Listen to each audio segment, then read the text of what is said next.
तो दोस्तों, मेरे YouTube चैनल धार्मिक कथा में आपका हार्दिक स्वागत है। मैं आज आपको पवित्रता एकादशी की व्रत कथा सुना रही हूँ। बोलो विष्णु भगवान की जय।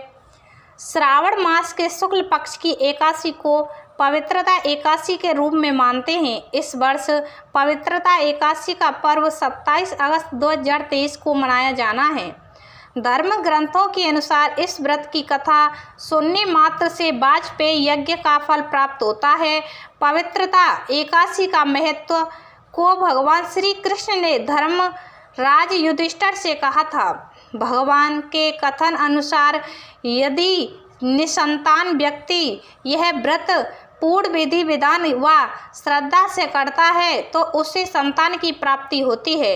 अतः संतान सुख की इच्छा रखने वाले को इस व्रत का पालन करने से संतान की प्राप्ति होती है। पवित्रता एकादशी का श्रवण एवं पठन करने से मनुष्य के समस्त पापों का नाश होता है, वंश वृद्धि होती है तथा समस्त सुख भोगकर परलोक में स्वर्ग को प्राप्त होता है। पवित्रता एकादशी की पूजा।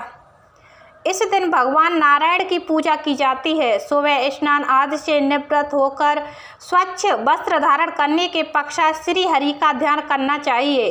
इस सबसे पहले धूप दीप आदि से भगवान नारायण की अर्चना की जाती है। उसके बाद फल फूल नारियल पान सुपारी लौंग बेर आंवला आदि व्यक्ति अपनी सामर्थ्य अनुसार भगवान नारायण को समर्पित करते हैं।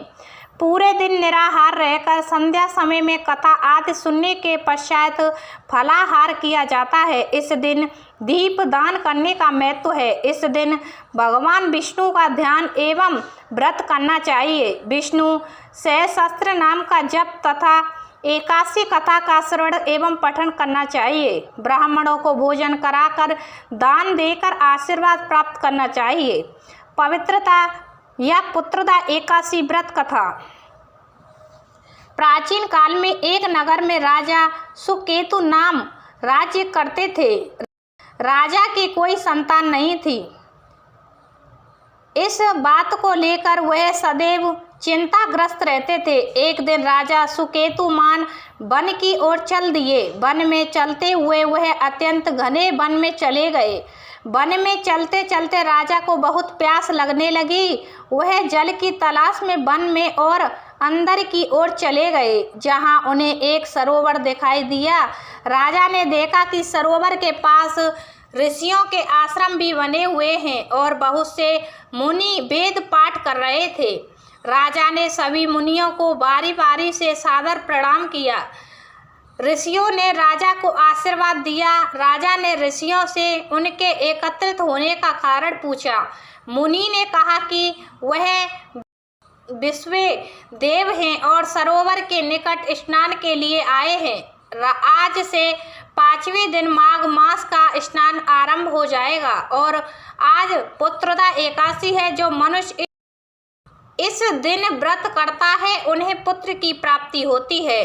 राजा ने यह सुनते ही कहा कि विश्व देवगण, यदि आप सभी मुझ पर प्रसन्न हैं तब आप मुझे पुत्र रत्न की प्राप्ति का आशीर्वाद दें। मुनि बोले, हे राजन, आज पुत्रदा एकादशी का व्रत है। आप इस व्रत को रखें और भगवान नारायण की आराधना करें।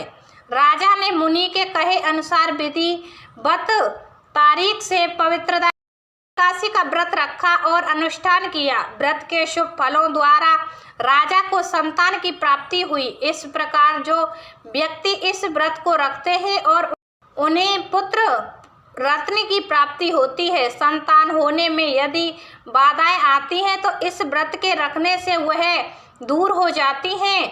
जो मनुष्य इस व्रत के महत्व को सुनता है उसे मोक्ष की प्राप्ति होती है। तो ये कथा हुई समाप्त।